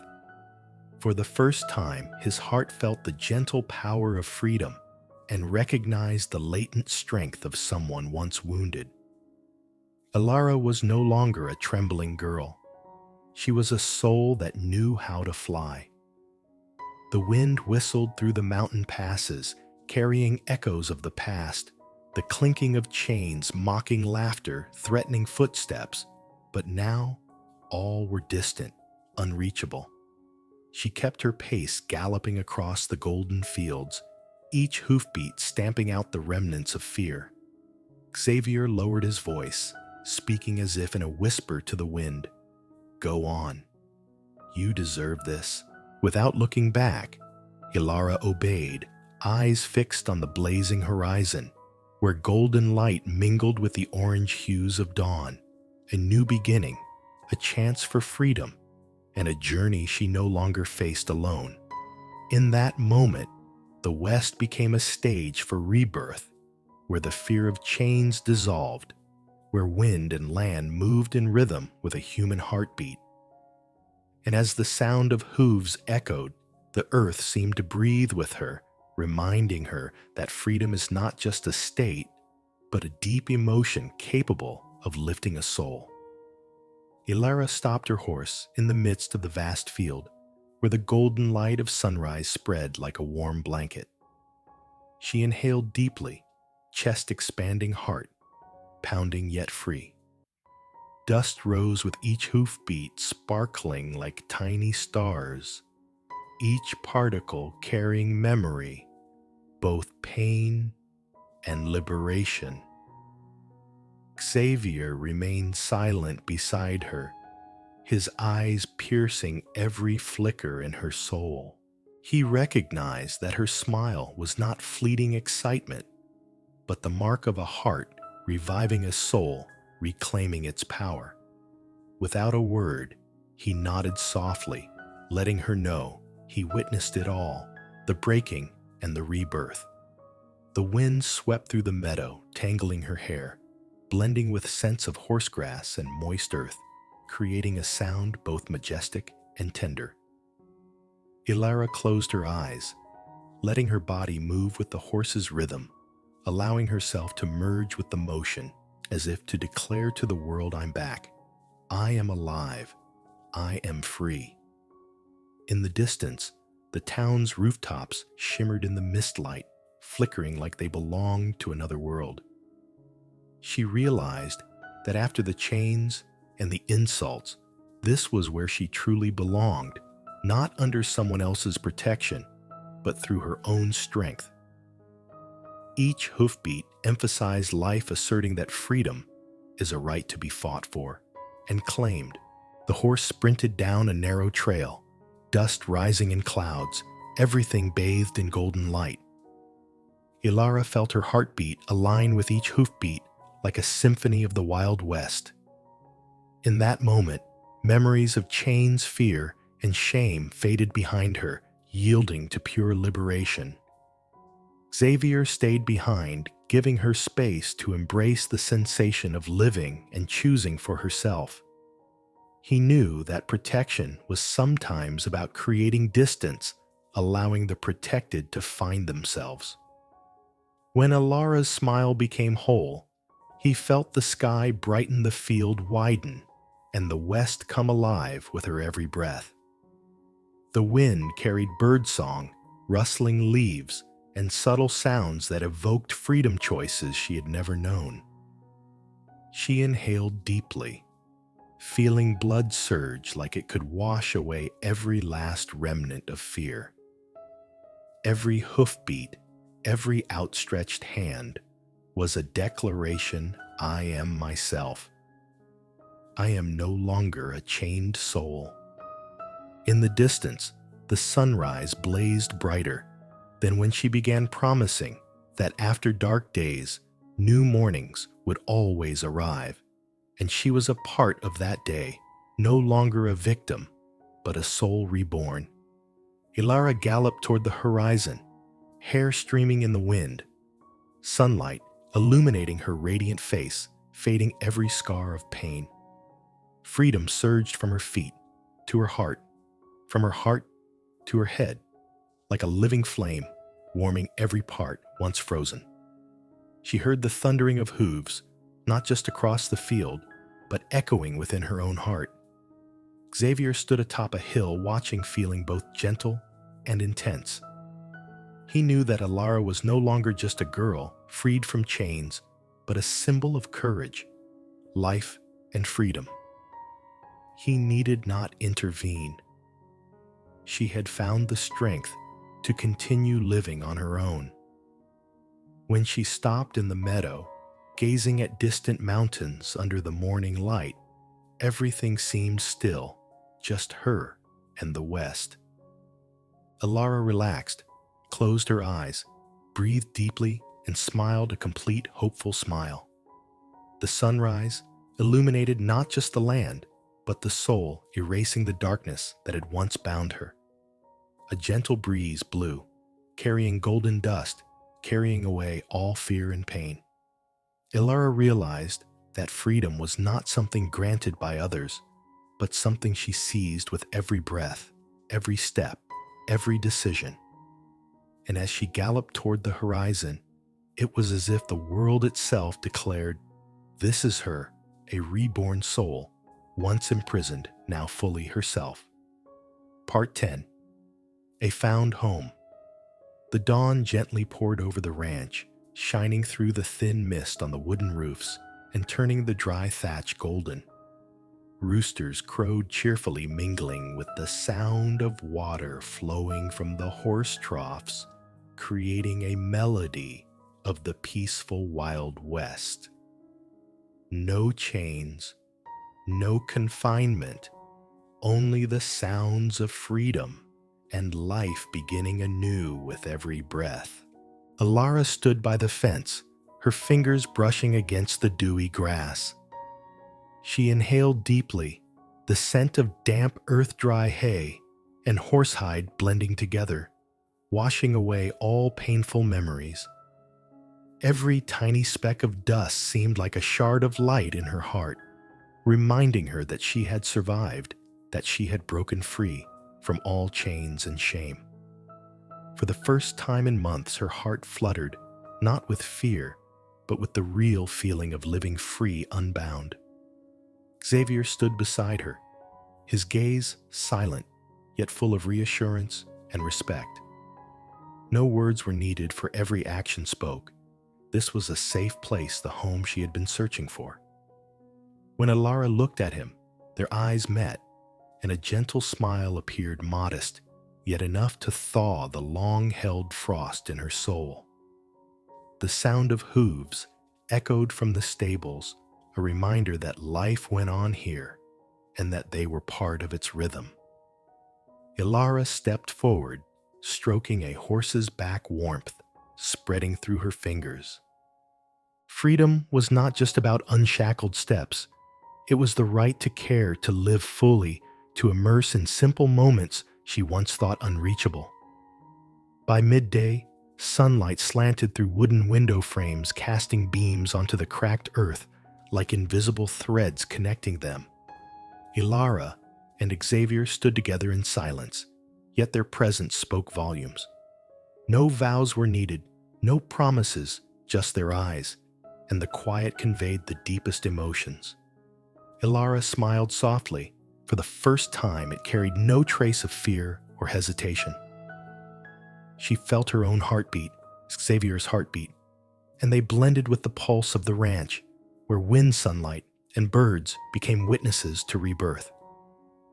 Xavier naturally took her hand, no ceremony or words necessary. That simple gesture was enough to drive away the remaining shadows in Ilara's soul.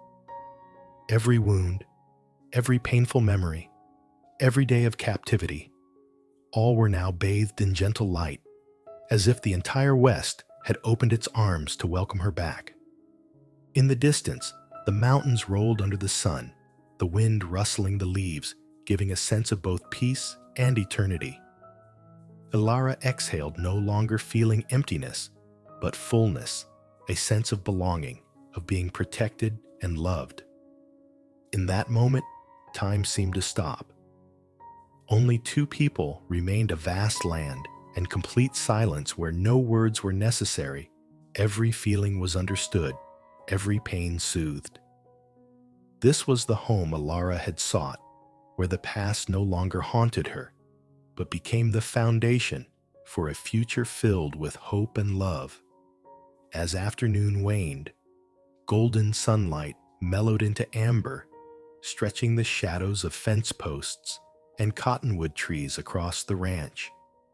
Ilara walked slowly over the dry ground, her hand brushing the leftover stalks of hay. Each step felt lighter, free of fear or hesitation, just a clear awareness of a life unfolding before her. She looked up to see Xavier preparing the horse. He grinned, eyes still holding that unmistakable cowboy steadfastness, firm, protective, silently certain. As Ilara approached, he handed her an old but well-cared-for saddle, its polished leather glowing in the afternoon sun. For the first time, she touched a saddle without emptiness or fear, but with anticipation, freedom waiting for her. Ilara mounted, feeling every contraction of the horse beneath her. The wind swept through her hair like liberating threads, brushing away all the remaining chains from her memory. In that moment, she realized freedom was not just going somewhere. It was living fully, with every breath, every laugh, every gaze. Each hoofbeat became a heartbeat, reminding her that the past could not define the future. Xavier rode beside her hand, gently supporting her hip as the horse moved across uneven ground. They said nothing yet. Their eyes conveyed enough trust, protection, and love, quiet but eternal. Ilara felt each drop of sweat, each heartbeat, each breath, and tears streamed down, not from pain, but from joy, from the feeling of coming home, returning to life, returning to herself. As sunset spread across the horizon, the ranch bathed in fiery gold. Ilara and Xavier rode through the fields in silence, as if the Wild West itself was welcoming them. No one else was there, just hooves, wind, and hearts beating together. Ilara turned to the distant mountains, the vast plains, and for the first time freedom was no longer an abstract idea. It existed in every moment, every glance, every step, every heartbeat. She felt no longer like a victim of fate, but the architect of her own life, and it all began here, in the home she was finding. Xavier stopped, turned to her. No words were needed. A single nod and steady gaze said it all. You belong here. You are protected. You are free. Ilara nodded softly, feeling fully empowered to take charge of her life. For the first time, her smile was genuine, no longer timid or anxious, but full of trust, hope, and the strength of a heart reborn. They stood together beneath the vast sky sunset, illuminating the thatched roofs, fence posts, and cottonwoods. It was a living painting, where all pain chains and darkness were bathed in warm light.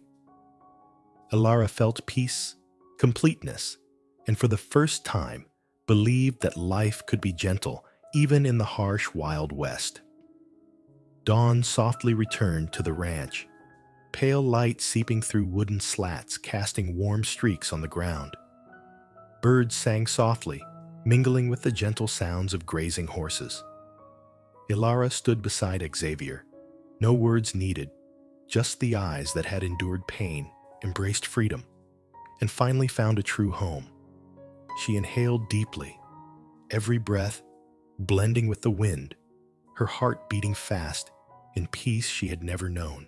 Before her lay wide fields, horses grazing a small yet vibrant ranch, and the man beside her, fingers lightly touching the saddle hands that had protected her, rescued her from chains, and now kept her safe. Tears flowed, but these were tears of happiness. She remembered the days in darkness, nights of chains, shame, and rage, and realized it was all lifted. Freedom, peace, and humanity were tangible, overwhelming her with emotion.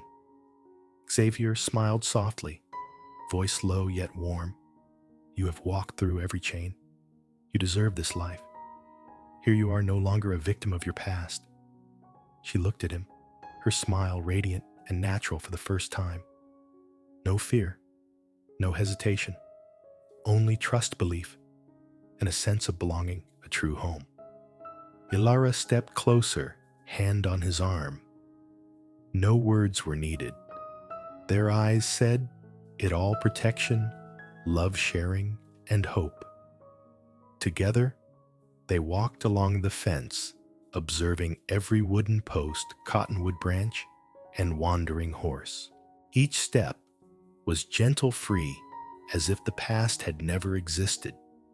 Ilara's laughter rang out for the first time in months, blending with hoofbeats, and the wind creating a symphony of dawn of rebirth. Amid gentle joy and happiness, she realized the most important thing was not freedom alone, but the presence of someone ready to protect and walk through every storm by her side. And in that moment, the Wild West was no longer harsh. It became a land of hope, of humanity, and of a found home. The morning light spread across the ranch, creating a complete scene. Ilara and Xavier stood together in silence, but their eyes carried all the stories: pain, courage, hope, and finally healing. Words were unnecessary. Every emotion was captured in this moment, where the audience could clearly feel rebirth, freedom, and the power of human connection in the Wild West. Complete, peaceful. The final home had been found. The last dawn poured over the ranch, red light touching old roofs and parched earth. A gentle breeze carried the scent of dry hay, golden dust, and horse musk. Before them, the cowboy stood tall, hand lightly resting on the horse's reins. Beside him, Ilara trembled, not from fear, but from the emotions long held now bursting forth. No words were needed. Their eyes met, and in that instant, all past pain chains and shame faded. From deep loneliness to anger in the dark, Ilara realized she'd been seen, protected, and loved. even without words. The cowboy nodded gently, a simple gesture, heavy with promise. Here you will never be alone again. Alara smiled. For the first time, her smile was not a reflex of fear or timidity. It was the light of rebirth hope firmly held. She stepped closer, and together they looked out over the endless fields where freedom existed in every hoofbeat, in every gust of wind. In that moment, silence was so profound one could hear their own heartbeat. Every breeze, every bird song, every speck of golden dust bore witness to the unspoken promise they would protect each other, face every danger together, and never let loneliness or darkness